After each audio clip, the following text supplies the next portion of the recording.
So welcome back. We were just talking about basically sources of organizational stress, how stress can lead to strain, which has negative impacts on organizational outcomes, and some of the coping strategies and various causes of stress that can be looked at in an organization, both on an organizational level scale, but also on an individual job scale, talking about how to reduce stress and reduce strain, but also recognizing that, again, stress and strain are determined somewhat by personal levels of comfort. And again, we looked at a lot of models that were showing that, you can have a situation where absolutely no stress can also be not a positive experience, that there needs to be kind of a constructive level of stress. We're going to talk about a broader issue that has been coming up in the research in the last 20, 30 years that can result, again, in stress and strain in the workplace, but is worthy of its own discussion. And that's the idea of work-family conflict. So this is the actual idea that work and family can come into conflict, that there can be conflict between the roles of work and the roles of family. So basically, the role that you have at work is certain expectations of time and effort that you're going to put in, that you're going to be there, you're going to be doing your job, you're going to be there at the hours that you need to be.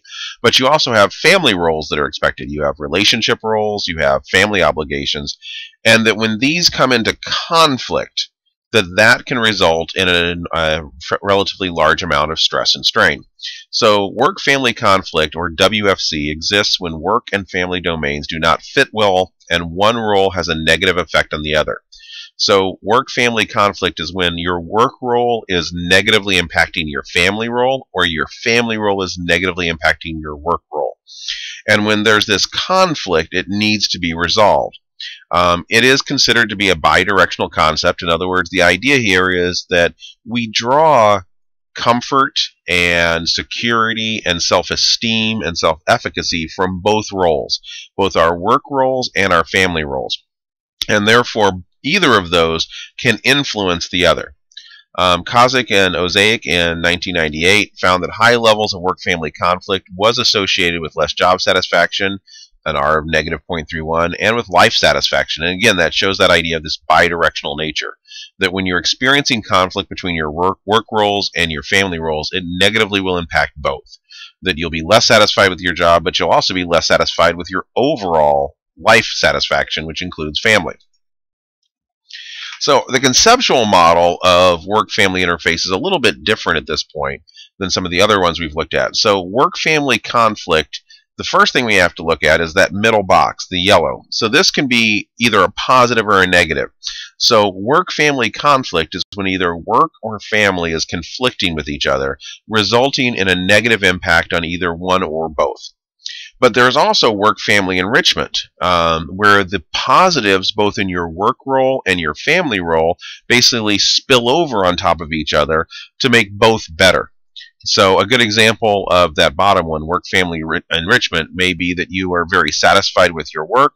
When you go to work, you feel very fulfilled. It puts you into a good mood. You enjoy work, which also means that when you come home, you bring that positive energy also to your family. And additionally, you're satisfied with your family life. You have good social support. You enjoy spending time with those people, which also then results in you being more positive when you get to work. So that's a cycle of work-family enrichment, and that can also occur. So the goal of organizations, looking from an organizational psychology standpoint, is how do we set up situations which minimize the likelihood of work-family conflict and maximize the possibility of work-family enrichment. Excuse me. So if we have either of those, both of those result to, looking at the right side of the model, these green boxes. So both work-related outcomes and general well-being related outcomes, or family outcomes, but usually we look at those as more kind of broad outcomes. So again, when we have work-family conflict, it will usually negatively impact work-related outcomes, such as productivity, such as absenteeism, such as likelihood of reduced organizational commitment and possibly even leaving the organization. Likewise, when there's work-family conflict, well-being related outcomes are affected. So research studies have found those people experiencing work-family conflict are experiencing additional stressors in the workplace. It does often result in strain, and that strain can have impact on both psychological outcomes, but also physiological outcomes. People that are experiencing work-family conflict are more likely to basically have reduced immune systems and be sick more often, reporting fatigue, problems sleeping, a lot of those kind of disorders. But also, when we have work-family enrichment, we find positive outcomes. Work-family enrichment often results in an increase in productivity, an increase in job satisfaction, an increase in organizational commitment, and a decrease in absenteeism and the likelihood of leaving the organization, as well as well-being related outcomes. People generally are at higher feelings of self-efficacy. They feel better about their lives in general. They usually feel better about their homes. So at the far left of the model is the various things that influence whether someone's experiencing work-family conflict or work-family enrichment. And they include personal and family variables. So obviously, the more that a family is supportive of the work and family roles, the more likely that it may be work-family enrichment. If there is a lot of strife over the work role within the family, that's more likely to result in work-family conflict. Again, personal variables. Different people do have different views on this. When we were talking about motivation, when we were talking about stress and strain, we also talked about how there is basically some people that are workaholics, but that's what they enjoy. That is where they get their satisfaction. So different people are going to have different set points, again, if you will, or different comfort zones on how they want their work and family to basically either to conflict or to enrich. Work variables, so definitely workplaces can set up situations which increase the likelihood of work-family conflict. So think about it. If you have a job that does not allow time off, constantly requires travel, very inflexible hours, doesn't provide good health care, all of those are going to increase the likelihood of work-family conflict.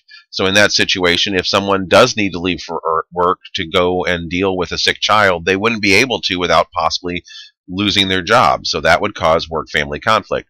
But also work variables such as allowing flexibility, allowing a fair amount of sick leave, or even personal time, allowing resources to help people with childcare, with fitness.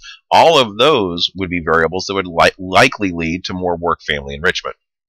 Additionally, personal coping resources. So again, just like with stress and strain, sometimes there is going to be work-family conflict. It can be reduced, however, with coping strategies. And those, again, can be problem-focused coping strategies or emotionally-based coping strategies. And again, remember, problem-based means how do I solve the problem that my work and family has gotten into conflict? Emotion-based is, well, there is conflict, there's nothing I can do about it, but how can I deal with it or reframe it?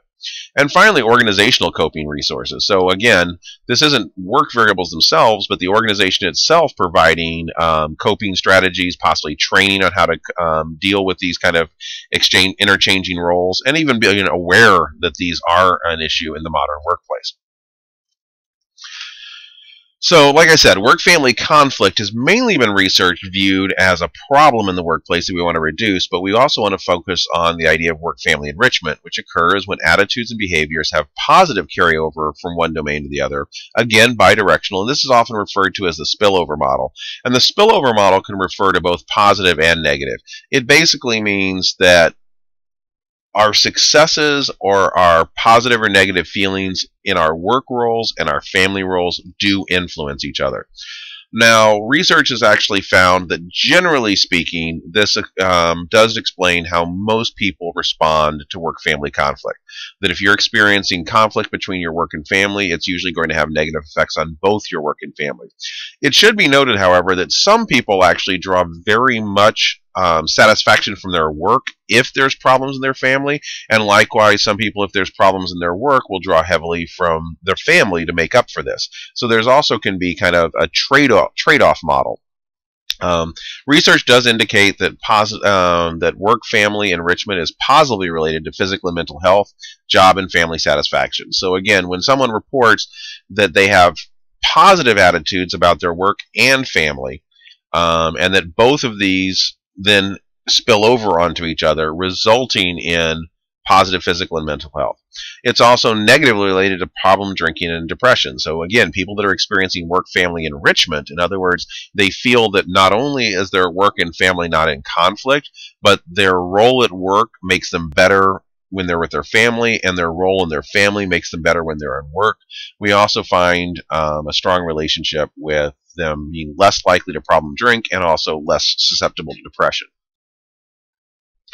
So let's talk a little bit about some of the research on work-family conflict. And for a moment, I just want to stop and go, one of the reasons this is becoming more and more of an issue, and we're going to get to this towards the end of this lecture set, is also that more and more people are taking on work and family roles. So if we go back to the 1950s, 40s, 30s, we have this kind of model in the United States of the idea of the men are working and the women are taking care of the home, which means there was clear role differentiation based on gender lines. Now, even during these periods of, the Lucille Ball show in the 1950s, that didn't explain all couples. There were women in the workplace, there were women that worked and men that didn't. However, it was a pretty common accepted stereotype and cultural expectation that men worked and women did the family. And therefore, there was a lot less interest in researching this.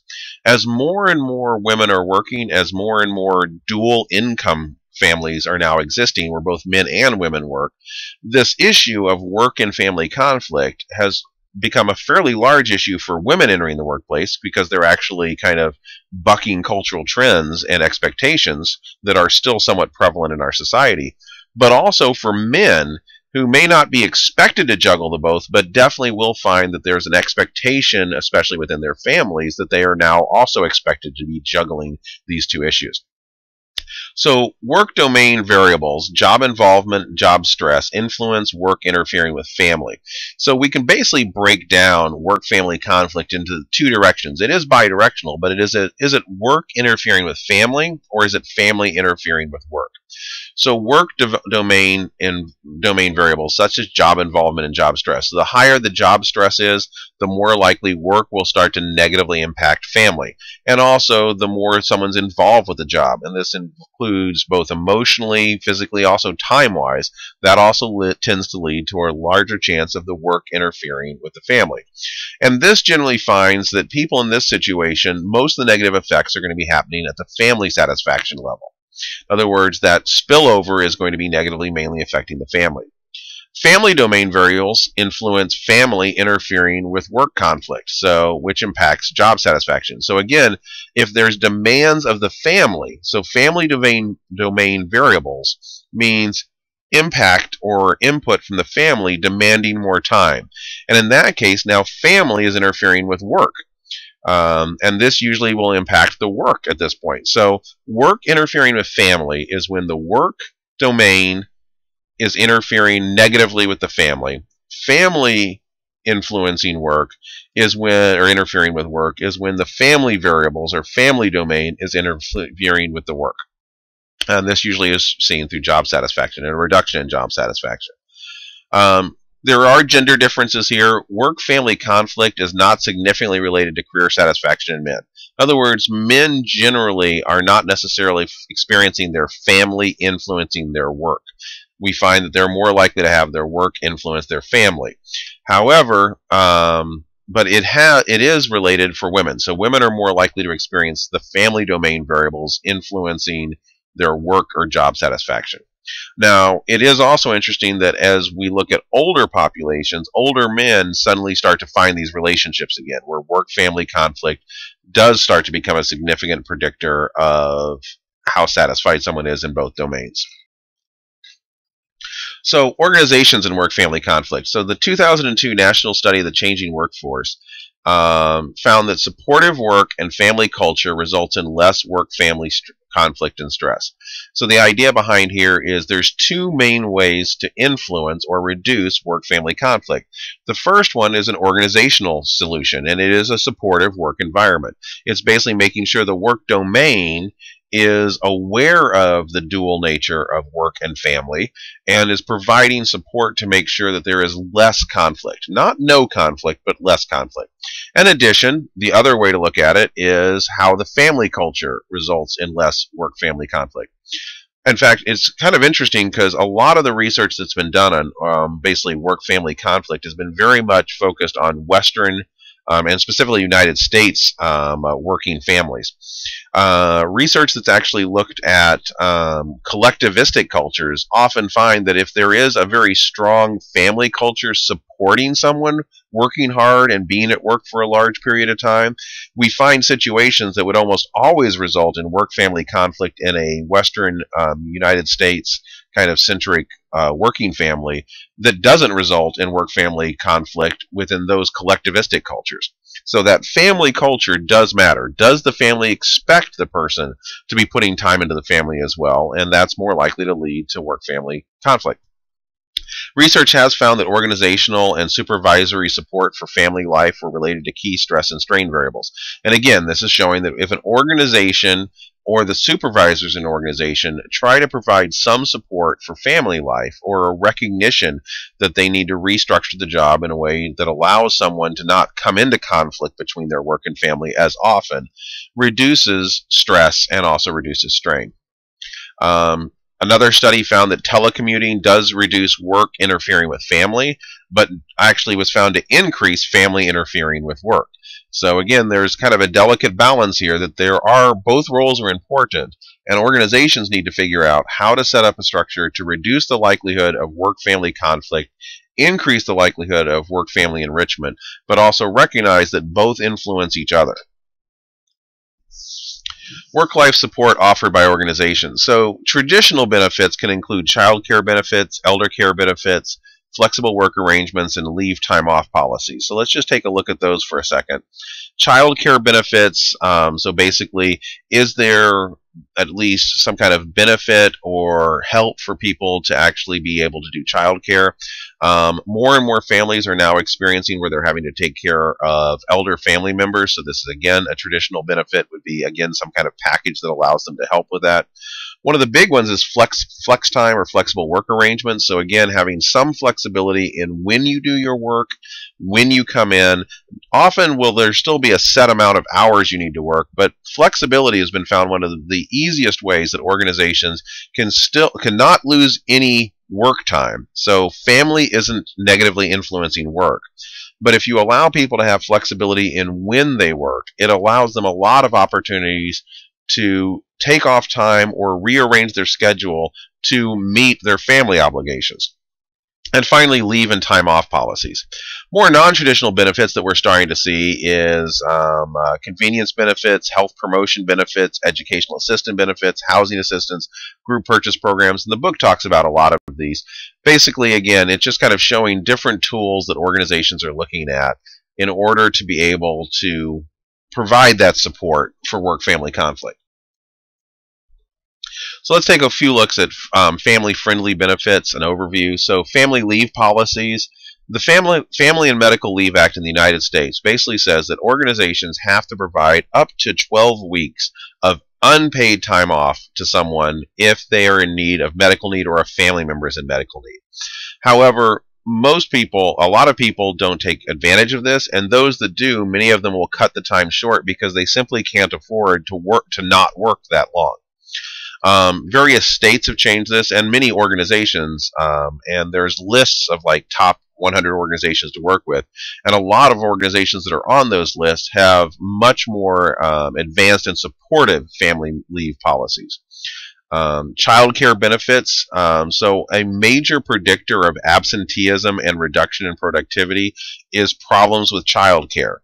So a lot of organizations are providing either child care benefits, and in fact, many places are starting to offer on-site child care, and often using this as a recruitment. And it has been found to both, if once put into place, it's usually found that on-site child care benefits will offset the costs with reduction in absenteeism, reduction in people leaving the organization, and higher organizational commitment and even productivity of the people that are working in that organization. And like I said, elder care assistance, over 50% of the workforce now is experiencing some kind of work-family conflict, needing to take care of elderly family members. Some of the largest generations now are considered the sandwich generations. In other words, they have both child care and elder care issues that they're having to deal with. So all child care benefits and elder care benefits are, again, examples of how the family can influence the work. And as I said, one of the things that's really starting to drive this interest in work-family conflict and the need to do more research and the need for organizations to address this is the idea of dual earning couples. Couples in which both members are employed and maintain both a family life and a work life. In 2002, 78% of married couples both worked, and but only 17% conformed to a traditional model of men working and women taking care of the home. And those numbers have continued. The percentage of married couples that are both working has gone up, and the percentage conforming to the traditional model has been going down. So the biggest advantage of dual earning incomes is increased income. So when you have two people working, that brings more money into the household. But there's that third job that now, in a traditional model, there was one person whose sole role was to take care of the family. If both people have work roles, it now becomes a third job for both people to take care of the home and family. Men are doing more of the housework in these situations, 7+ hours a week, which is more than doubled from 1968. However, it should be noted that all the research that looks at dual earning couples finds that women still are taking on a larger portion of the housework, a larger portion of the family roles, which is one of the reasons we find that women also are reporting more work-family conflict than men. Work-family conflict does affect marital satisfaction for both men and women. When there is work-family conflict, it will have a negative impact on the overall perception of the family life, including that marital satisfaction. So let's talk briefly about a new approach to dual earning income families. So research has basically looked at two different types of models for the dual earning couples. So as I said, over 78% of married couples now are dual career marriages, and that number has been going up. And early research, 60s, 70s, and 80s, looking at these kind of situations, often found more of a conventional dual career marriage, where the female still maintained primary responsibility for the home and children while adding a career. So often the primary career path was the man's. The man often was making more. The woman was working in the workplace, but it was usually a secondary career added on top of home and child care. More and more, we're finding a moving to a role-sharing dual career marriage, both spouses actively pursuing careers and actively involving themselves in household and parenting. And we also are seeing more and more, when we look at dual career marriages, on average, men are still usually the primary career. In other words, if we look at if they have to move for a career, whose career would they move for? If one of them has to quit a career for the other ones, who's going to quit that career and who's going to stay with that career? We find shifts in all of those questions towards the men's career. But those numbers are getting smaller, and more and more often we're finding a larger percentage, so still not a majority, but a larger percentage of these role-sharing dual career marriages where the woman's career is the more important. The woman's career is the one that's actually even making more money or more prestigious. In those situations, we're now seeing that also, instead of just the female or woman taking on all the family role, there's an expectation that both the male and the female, the man and the woman, will work on this. So women expecting a role-sharing marriage were more likely to be committed to a lifelong, time-consuming career and have higher self-esteem. So research that's looked at these different kind of couples did find a difference between the women in a conventional dual career marriage and the women that were in a role-sharing dual career marriage. And that was more specifically that they were more likely to be in a time-consuming career. In other words, they were in not just a job, they weren't just working for a paycheck. They had a clear career with an advancement path. But also they tended to report higher self-esteem. And if the male in the relationship was providing their fair share of the family support or family role, they also reported higher levels of marital satisfaction.